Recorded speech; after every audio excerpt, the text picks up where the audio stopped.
राम राम। आप तमाम लोग जान रहे हैं कि आज उनियारा की धरती पर जो ये जनसैलाब उमड़ा है, ये जो वर्षों से आपने जो पीड़ा सही है उसका नतीजा है। और अब आप लोग इन लोगों से आजादी चाहते हो और नरेश भाई के अंदर आप आगामी विधायक के रूप में देख रहे हैं। और यही चीज मुझे लगता है कि इस गांव से हम देख पा रहे हैं। साथियों, ज्यादा मुझे कहने की जरूरत नहीं है। हमने देखा है कि किस तरीके से हमारे नरेश भाई की राजनीतिक हत्या करने की कोशिश की जा रही है। लेकिन मैं आपसे एक बात कहना चाहता हूँ, जब डॉक्टर किरोड़ी लाल मीणा जी की राजनीतिक हत्या करने की कोशिश की जा रही थी तो बावनवास की जनता ने डॉक्टर किरोड़ी लाल मीणा को विधानसभा भेजा था। और डॉक्टर साहब कहते हैं कि मेरी राजनीति को वापस जिंदा करने का जो मैं श्रेय देता हूँ वो बावनवास की जनता को देता हूँ। तो मैं आप लोगों से देवली उनियारा की जनता से कहना चाहता हूँ, हमारे नरेश भाई की राजनीतिक हत्या करने की लगातार कोशिश की जा रही है। 2018 में 2023 में टिकट दिया, 2024 में लोकसभा का टिकट दिया और 2024 में अब विधानसभा का टिकट दिया। तो देवली उनियारा की जनता आप प्रेम कर लो कि हमारे नरेश भाई को आप विधानसभा पहुंचाओ। और हम राजनीतिक तौर से हम सभी युवा साथी नरेश भाई आपका एहसान जिंदगी भर नहीं भूलेंगे। और हम जहां भी कहेंगे आपका गुणगान गाएंगे। आप झोलियां पेटियां भर दो, वोटों से भर दीजिए। हम आपसे इतना कर रहे हैं। हमने नरेश भाई का संघर्ष देखा है। जब युवाओं की छात्रवृत्ति में मैं आज से नरेश भाई से 15 साल पहले जुड़ा हुआ हूँ। जब हम इंजीनियरिंग करते थे हमारी छात्रवृत्तियां नहीं आती थी तो हम नरेश भाई को फोन करते थे, नरेश भाई हमारे लिए आंदोलन करो। नरेश भाई हमारे लिए आंदोलन करता था, कोई आंदोलन नहीं करता था। और उसका परिणाम था जो गरीब बच्चे थे, जो किसानों के बच्चे थे, उनकी छात्रवृत्ति आती थी। ये आदमी ये सब किसानों के लिए लड़ा, ये सब जब हमारे अभी हमारे जो निर्णय है उनके खिलाफ सख्त हो रहा है, ये सब किसानों के लिए लड़ा है। तो आप लोगों से मैं कहना चाहता हूँ, अगर आपने नरेश भाई को विधानसभा में पहुंचाया, यहाँ पर किसी भी तरीके का किसी से पुलिस प्रशासन से आप नहीं डरोगे। आपके काम तुरंत होंगे। कोई किसी को 1 रुपया 2 रुपया भ्रष्टाचार के तौर पर रिश्वत के तौर पर देने की जरूरत नहीं पड़ेगी।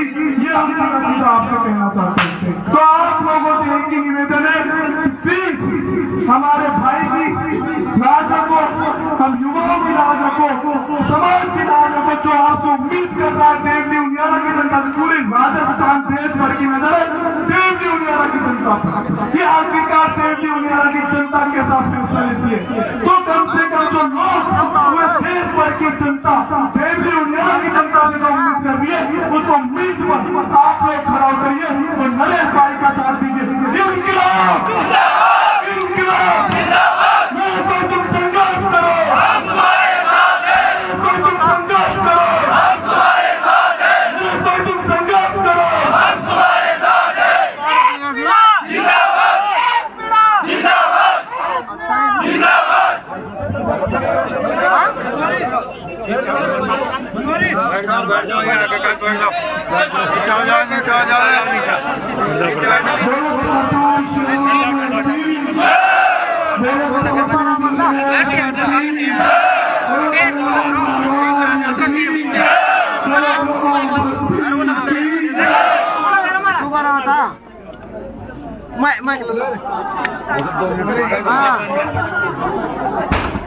सभी गांव के पास बैठे भाई साहब का स्वागत करेंगे। माला पहना के ऊपर पहना के गांव के पास बैठे हुए भाई साहब का स्वागत करेंगे।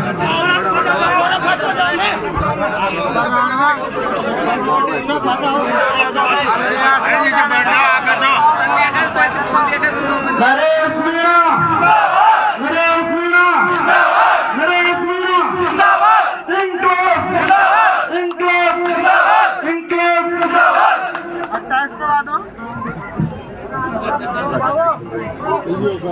नरेश भाई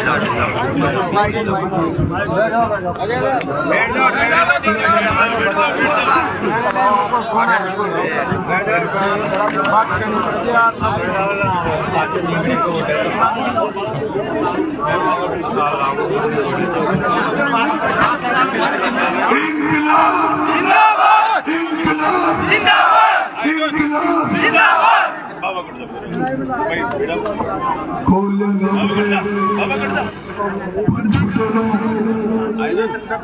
प्यारी माताओं, युवा साथियों, प्यारे बच्चों, आप सबको नरेश मीणा का राम। वैसे तो मेरा गला बैठा हुआ है, लेकिन आपने जिस तरह का स्वागत किया है, सत्कार किया है, और जो जोश और उमंग इस गांव में देख रहा हूँ, उससे मेरे अंदर भी जोश आ गया और मन कर रहा है कि मैं भी अपनी कुछ बातें आपसे कह दूं।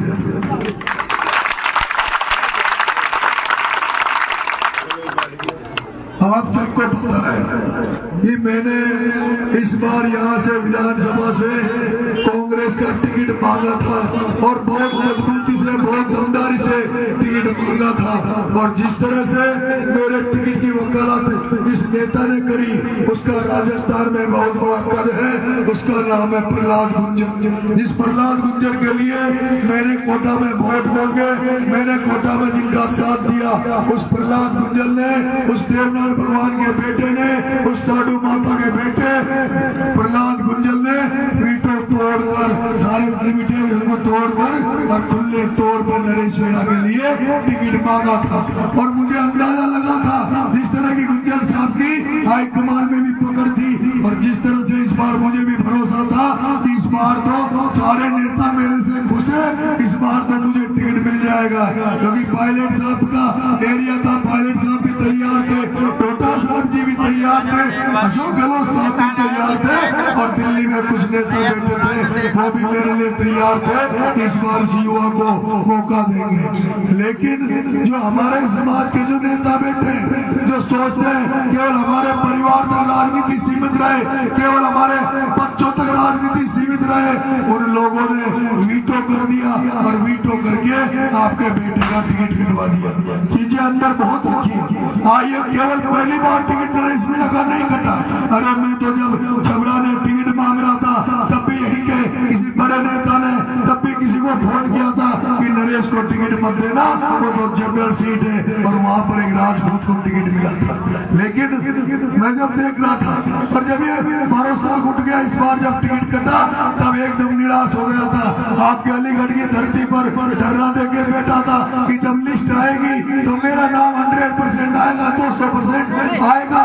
लेकिन रात को 12 बजे लिस्ट आई, उस लिस्ट में आपके बेटे का नाम नहीं था, और जब आपके बेटे का नाम उस टिकट की लिस्ट में नहीं था, तब मेरे साथ वहाँ 100-200 जो लड़के बैठे थे, वहाँ शिवनाथ बेटा था, मनोज बंटी उकलाना बेटा था, देशनाथ दारोड़ा बेटा था, इस तरह के जो युवा साथी जो यहाँ पर इसी देवली उडियाला में जिन्होंने कई चुनाव देखे, वो सारे लोग रोने लग गए। मैंने उनसे पूछा, अपना को टिकट नहीं मिला, अब बताओ क्या करें। उन्होंने कहा, भाई साहब ये देवली उडियाला बहुत बड़ा क्षेत्र है, आज दिन तक यहाँ निर्दलीय की पार नहीं पड़ी, कई बार कई निर्दलीय कैंडिडेट लड़े, हमने राजपा का भी लड़ाया, वो भी 17-18 में सलट गया। विक्रम मीणा, विक्रम गुर्जर पिछली बार RLP से लड़ा, वो भी 16-19 में सलट गया। ये देवली उडियाला या निर्दलीय पार नहीं पड़ेगी। और जैसे उन भाइयों ने मेरे से कहा, भाई साहब अपनी ताकत इतनी नहीं है, आप पहले भी चुनाव लड़ लिए, वो आप दूसरा चुनाव लड़ेंगे पर लोड नहीं झेला जाएगा। और तभी मैंने उन भाइयों की बात मानकर ये कह दिया था कि मैं चुनाव नहीं लड़ूंगा, और यहाँ से रात को 12 बजे ही मैं जयपुर चला गया था। लेकिन जब मैं सुबह जयपुर में उठा, सुबह जब मैं नींद से उठा, तो पूरे राजस्थान से फोन आ रहे थे कि नरेश मीणा, जब इस उम्मीद के साथ ऐसे चांस मिला था, इस उपचुनाव में तेरे को टिकट नहीं मिला, तो कोई गारंटी नहीं है कि 2028 में भी तुझे टिकट मिलेगा। क्योंकि मैं जिन नेताओं से लड़ लिया, जिन नेताओं के खिलाफ मैं बोलता हूँ, वो बहुत बड़े नेता थे। प्रमोद जैन भाया से लड़ा, उसकी दुकान बंद कर दी। ओम बिरला से लड़ा, ओम बिरला आज देश का 3रे नंबर का आदमी है, और उसकी जितनी बीजेपी में चलती है उतनी ओम बिरला की कांग्रेस में भी चलती है। ओम बिरला से दुश्मनी हो गई, प्रमोद जैन भाया से दुश्मनी हो गई, शांति धारीवाल से कोटा में दुश्मनी हो गई, इधर मुरारी लाल तलवार लेके वह बेटा रहता है, कब नरेश की गर्दन आए और कब नरेश की गर्दन को राजनीति में उड़ा दूं। हरीश मीणा कभी नहीं चाहेगा ये नरेश मीणा नेता बने, MLA बने। और जिस तरह से मैंने यहाँ टिकट मांगा था, उससे तो तय हो गया था कि मीणा नेता कभी भी मुझे बर्दाश्त नहीं करेंगे, सहन नहीं करेंगे। मैं कई बार इनके पास मदद मांगने जाता था, कई बार बार मदद मांगने जाता था, साहब मेरी ये मदद करो, तो ये कहते थे तेरा ये क्या लेना देना है, तू तो जब आ रहा में उधर ही मार उधर ही रहे, इधर कोई लेना देना नहीं है। मैं उनको कहता था मैंने मेरी 25 साल की जीवन ही देखा, मैंने 25 साल की जवानी पूर्वी राजस्थान को दिए, गांव गांव जाना है, गांव गांव में मैं गया हूँ, हर व्यक्ति युवा साथी के दोस्तों के जन्म मरण में शामिल नरेश मीणा हुआ है, लाखों करोड़ों रुपए का नरेश मीणा ने डीजल बढ़ाया। 12 में तो मुझे कोई जानता ही नहीं था कि मैं 12 का रहने वाला हूँ। जब मैं राजस्थान विश्वविद्यालय की राजनीति कर रहा था तो आपसे गौटी के पूछोगे, कहीं और जगह पूछोगे तो लोग कहते थे ये तो रहने वाला 200 का है, लेकिन मैं 200 का नहीं तो मैं तो 12 का था। लेकिन मेरे पूर्वज इसी आपके टोडा भीम के रायसना गांव से 150 साल पहले जाकर 12 में बस गए। आपके बेटे की मेन गोद है, आज भी हम घटवासन मैया को ढोकने नादोती में आते हैं, गुलाब चंद्र जी में आज भी हम घटवासन मैया को आते हैं। मेरे को लग गया पूर्वी राजस्थान में जो नेता बैठे ये कभी नहीं चाहेंगे नरेश तुम राजनीति में आगे हो। लेकिन जब मैंने देखा कि चलो मेरा नंबर नहीं आएगा, कोई और युवा आ जाए, कोई और नेता आ जाए, लेकिन मैंने जो हालात देखी है, सबको अपने बेटों की चिंता है, सबको अपने बच्चों की चिंता है। इस बार जब मेरे को ये लगा, सुबह में उठा तो लोगों ने कहा ये तो बिल्कुल ही मत सोचे कि 2028 में तुझे टिकट मिलेगा, जब भी बढ़ेगा तो तुझे निर्दलीय ही बनना पड़ेगा, चाहे तो अभी लड़के निर्दलीय बन, चाहे 28 में निर्दलीय लड़ या कभी भी लड़, पार्टी तुझे टिकट नहीं देगी। और मैं ये भी जानता हूँ मेरे पास दूसरी पार्टियों के ऊपर आए थे, हमारी पार्टी से लड़ लो, हमारी से लड़ लो, पर मैं इस कल्चर को जानता हूँ, यहाँ पर केवल एक जाति से कोई व्यक्ति चुनाव नहीं जीत सकता। इस देवली यूनियन में एक जाति से कोई चुनाव नहीं जीत सकता। इस एरिया में अगर निर्दलीय चुनाव जीतना है या कांग्रेस बीजेपी के अलावा किसी फ्रंट से चुनाव जीतना है, तब तक नहीं जीत सकते जब तक सर्व समाज का आशीर्वाद नहीं हो, तब तक 36 कौम का आशीर्वाद नहीं हो। और मैं जानता हूँ निर्दलीय व्यक्ति जब चुनाव लड़ता है उसको जो बीजेपी में जो नाराज लोग कैंडिडेट के रहते हैं वो भी वोट देते हैं, कांग्रेस से जो नाराज लोग रहते हैं वो भी वोट देते हैं, अन्य लोग भी व्यक्ति देख के चेहरा देखकर, हजारों लोग ऐसे हैं जो आदमी देखकर पार्टी से ऊपर उठकर आदमी देख कर वोट देते हैं। लेकिन जैसे मेरे को युवा साथियों ने कहा, सबने कहा चुनाव में खड़ा हो, चुनाव लड़, तो मैं जैसे फोरम भरने आया तो यहाँ कोलिया के गाँव के, यहाँ उकलाना गाँव के, ये जो जितने भी गांव है यहाँ के पंच पटेल बहुत नाराज हुए, उनको मेरे ऊपर बहुत गुस्सा आया कि ये कहां से हमारा पहले टिकट मिला है, ये दोनों ही हारेंगे, ये दोनों ही निमट जाएंगे। उसके लिए तो मैं आपसे माफी चाहता हूँ, जो नाराजगी आपके दिल में थी, दिमाग में थी, मुझे पता है बुजुर्ग बहुत नाराज हुए थे, हमारे जो पंच पटेल थे वो बहुत नाराज थे कि नरेश को निर्दलीय नहीं लड़ना चाहिए। लेकिन मैं मेरे पंच पटेलों जब मैं निर्दलीय में फोरम भरने आ रहा था तब मैंने मेरे युवा साथियों को जयपुर में इकट्ठा किया, मैंने पूछा चुनाव लड़ना कि नहीं लड़ना, उन्होंने कहा भाई साहब चुनाव लड़ो, हम सब नरेश मीणा बनकर आपका प्रचार करेंगे। और आज मैं देख रहा हूँ जो मेरे युवा साथियों ने, जो मेरे छात्र भाइयों ने जो प्रॉमिस मुझे दिया, जो भरोसा मुझे दिया, आज वो पूरी देवली उनियारा में गाँव गाँव जाकर ढाणी ढाणी जाकर खुद नरेश मीणा बनकर जनता जनार्दन से वोट मांग रहा है। उसके लिए मैं मेरे युवा शक्ति को, छात्र शक्ति को धन्यवाद देना चाहता हूँ जो जिस तरह से आज वो मेरे साथ खड़े हैं। मैं उन बुजुर्गों से, उन पटेलों से भी माफी चाहता हूँ, लेकिन मैं कहना चाहता हूँ अरे 200 एमएलए विधानसभा में बैठते हैं, 25 सांसद इस राजस्थान से चुनकर जाते हैं, राज्यसभा सांसद अलग जाते हैं, लेकिन मैं आपसे कहना चाहता हूँ राजस्थान की राजनीति में 200 एमएलए को तुम 5-10 एमएलए को जानते होंगे, 200 एमएलए को यहाँ कोई भी ऐसा व्यक्ति नहीं है जो 200 एमएलए को जानता है। आप लोगों में से शायद 25 सांसदों को नहीं जानते होंगे, लेकिन आज हनुमान बेनीवाल को पूरा राजस्थान जानता है, आज किरोड़ीलाल मीणा को पूरा राजस्थान जानता है, आज सचिन पायलट को पूरा राजस्थान जानता है। अरे नरेश मीणा एमएलए नहीं बनना चाहता, नरेश मीणा सांसद नहीं बनना चाहता, नरेश मीणा तो किरोड़ीलाल मीणा बनना चाहता है, नरेश मीणा तो हनुमान बेनीवाल बनना चाहता है, नरेश मीणा तो किरोड़ीलाल मीणा बनना चाहता है, नरेश मीणा तो हनुमान बेनीवाल बनना चाहता है, नरेश मीणा तो सचिन पायलट बनना चाहता है। एक ऐसा नेता बनना चाहता है जो राजस्थान में किसी भी कोने में खड़ा हो जाए उसके साथ हजारों लोग खड़े हो जाए। जो व्यक्ति कहीं भी जनता त्रस्त हो, जनता दुखी हो, जहाँ कहीं भी समस्या हो, जैसे किरोड़ी लाल खड़ा रहता है, जैसे हनुमान बेनीवाल खड़ा रहता है, जैसे नरेश मीणा भी जहाँ कहीं भी किसानों में संकट आए, मेरे युवा साथियों में संकट आए, उनके बीच में नरेश मीणा खड़ा होना चाहता है। और आज आप देख रहे होंगे मेरे बुजुर्गों आपने देखा होगा, अगर नरेश मीणा निर्दलीय चुनाव नहीं लड़ता और केवल केसी मीणा जी रहते तो यहाँ कम से कम 5,000 मीणा लोग बीजेपी ज्वाइन करने वाले थे। यहाँ हजारों मीणा लोग बीजेपी ज्वाइन करने वाले थे, जो हरी जी के कर्मों से त्रस्त है, हरी जी के कामों से परेशान है, जो आज लेकिन वो जैसे आपका बेटा यहाँ चुनाव लड़ना है वो सारे आज हमारे साथ है। और मैं बुजुर्गों को कहना चाहता हूँ, अगर नरेश मीणा इस सीट पर चुनाव नहीं लड़ने आता तो शायद तुम्हारा कहीं टीवी में अखबार में भी देवनी मीणा का नाम नहीं आता, लेकिन नरेश मीणा का नाम रोज टीवियां बोल रही है, अखबार बोल रहा है, देवनी मीणा का नाम देवनी मीणा का नाम दिल्ली तक जा रहा है। मैं आपसे कहना चाहता हूँ, हार जीत तो परमेश्वर के हाथ में, हार जीत तो बाबा खाटू श्याम के हाथ में, हार जीत तो भगवान के हाथ में। हमारा काम है मेहनत करना, हमारा काम है मेहनत करना। और जिस तरह से मुझे सर्व समाज का आशीर्वाद मिल रहा है, अरे मीणा भाइयों, तुम्हें तो कहना चाहिए कि हमारे समाज में एक ऐसा बच्चा पैदा हुआ जिसको सारी जातियां पसंद करती है। अरे जिसको बीजेपी से गुजर चुनाव लड़ रहा है, उसके बावजूद भी आपके बेटे को गुजरों के गांव में ट्रैक्टर में बिठाया जा रहा है, गुजरों के गांव में घोड़ी पर बिठाया जा रहा है। आपके बेटे को गुजर समाज फूल वर्षा कर आशीर्वाद दे रहा है। और यही मैंने कमाया।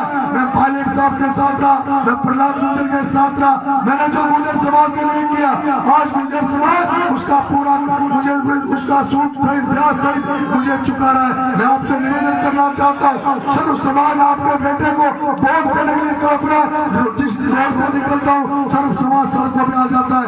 आप लोग कोई कमी मत छोड़ देना, आप लोग कोई कमी मत छोड़ देना। कहीं ऐसा नहीं हो जाए कि सबने तो वोट दे दिए और हमारे वोट बढ़ जाए। आप देख लो, अगर कहीं से आपको कांग्रेस के कैंडिडेट में जब नजर आते हो और अगर आप पंचायत कर लो, मैं तो इसलिए भी कभी भी तैयार हूँ अगर सारा समाज ये कह दे कि नरेश तू बैठ जा, किसी को समर्थन दे दे, लेकिन दम होनी चाहिए चुनाव लड़ने की, दम होनी चाहिए चुनाव लड़ने की। मैंने देखा है बीजेपी कांग्रेस के कैंडिडेट प्रचार कर रहे हैं, ऐसे जा रहे जैसे कोई टीए की बैठक में जाता है, ऐसे जा रहे जैसे कोई टीए की बैठक में जाते हैं।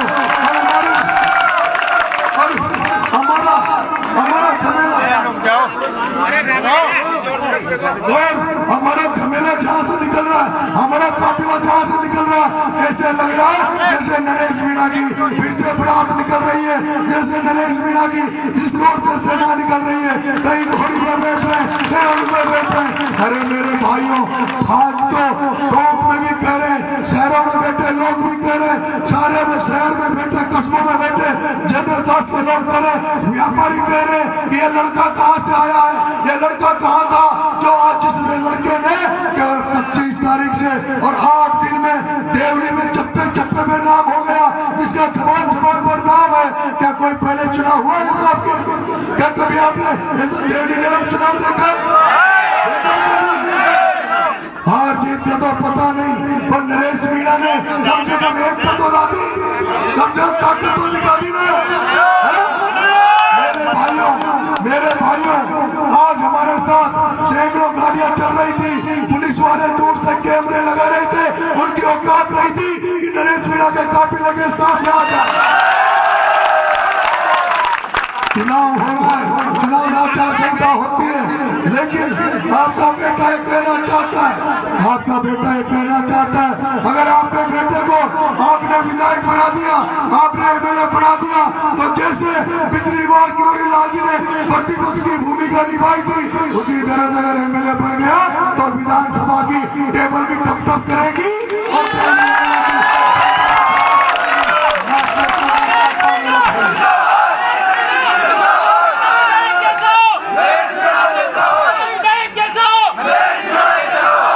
इसलिए मेरे बुजुर्गों, जो अगर कोई अभी भी नाराज हो तो मैं उनका पैर पकड़ के, ये युवा शक्ति पैर पकड़ के, हमसे कोई गलती हो तो माफ करना।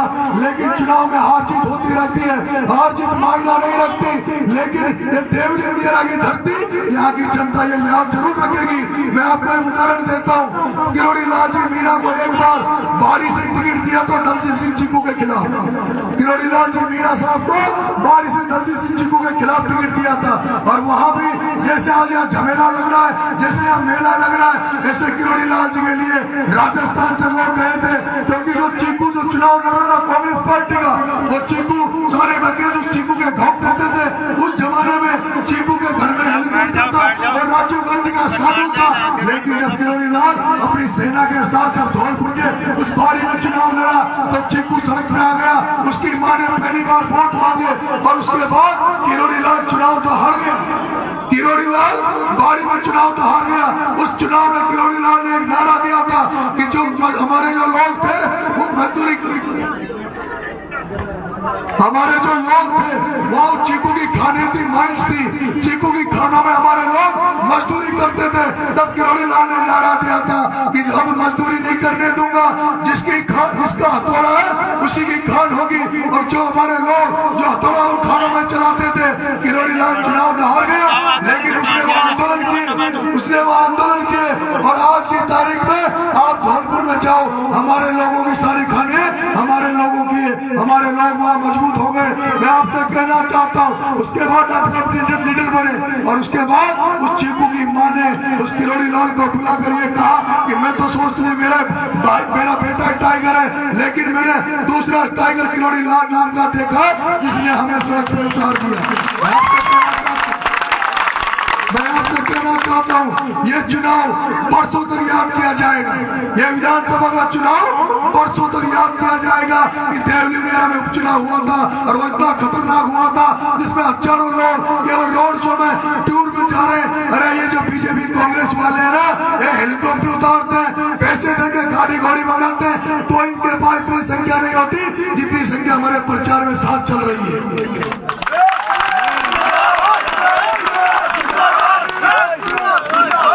आपसे मेरा आग्रह है, मैं आपसे ये नहीं कहूंगा, मैं दूसरे गांव में जाता हूँ तो मैं कहता हूँ मैं तुम्हारे लिए ये कर दूंगा, तुम्हारे लिए वो कर दूंगा।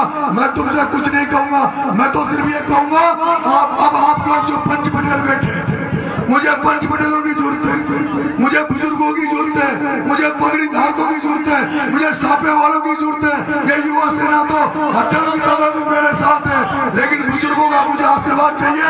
मैं चाहता हूँ अब बुजुर्ग इस मोर्चे को संभाले, आप आशीर्वाद दें, आप इस रथ को आगे बढ़ाए। जो रथ हम लोग खींच के ले आए, इस रथ को आगे बढ़ाने का काम बुजुर्गों को करना चाहिए। बुजुर्गों को गाड़ी घोड़े उठाने चाहिए और बुजुर्गों को निकल जाना चाहिए। जो लोग ये कहते हैं कि नरेश मीणा के साथ तो छोरे तो बन गए हैं, मैं कहना चाहता हूँ अब मुझे बुजुर्गों का आशीर्वाद चाहिए। और जैसे मैंने कहा, आज कार्यालय खोला था, आज मेरा कार्यालय खोला, उसका भीतर भी मैंने 5 पटेलों से करवाया और आगे भी ये चुनाव हम बुजुर्गों के नेतृत्व में लड़ेंगे, बुजुर्गों के आशीर्वाद से लड़ेंगे, युवा पीछे चलेंगे। क्या आप सब लोग चुनाव के लिए तैयार हो?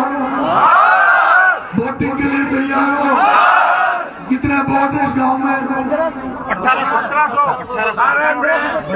टोटल 1800।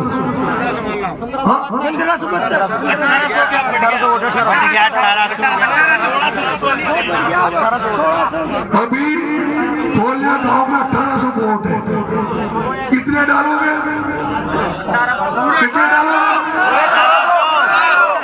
पिछली बार कितने डाले थे? 1300 पहले 1600 थे, पहले 1600 वोट थे, उनमें 1300 डले थे। इस बार 1800 कितने डलेंगे? 1800 भी 1800 एक कर देना, 1800 से 1801 कर देना। 1799 नहीं रहने चाहिए, 1799 नहीं रहने चाहिए। चाहे पेटी तोड़नी पड़े या कुछ भी करना पड़े, मुझे 1800 वोट चाहिए। दोगे?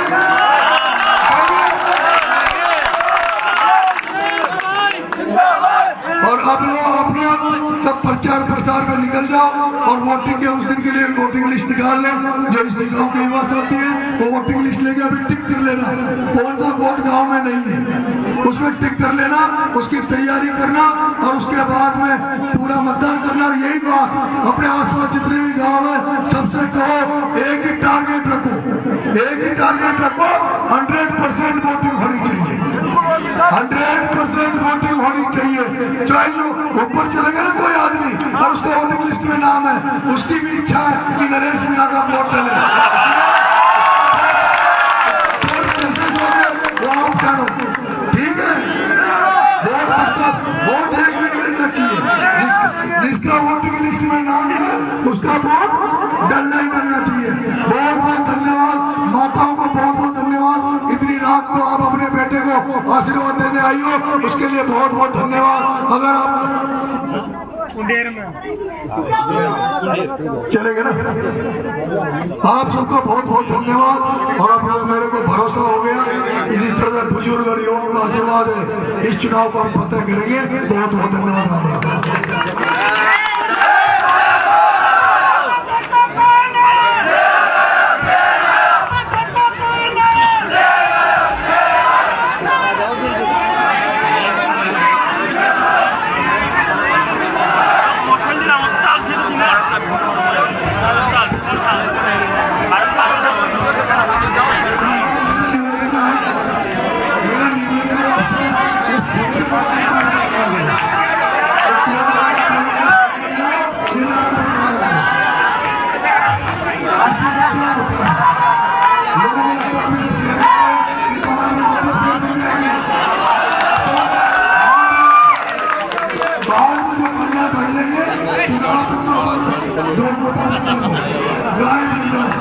ठीक है।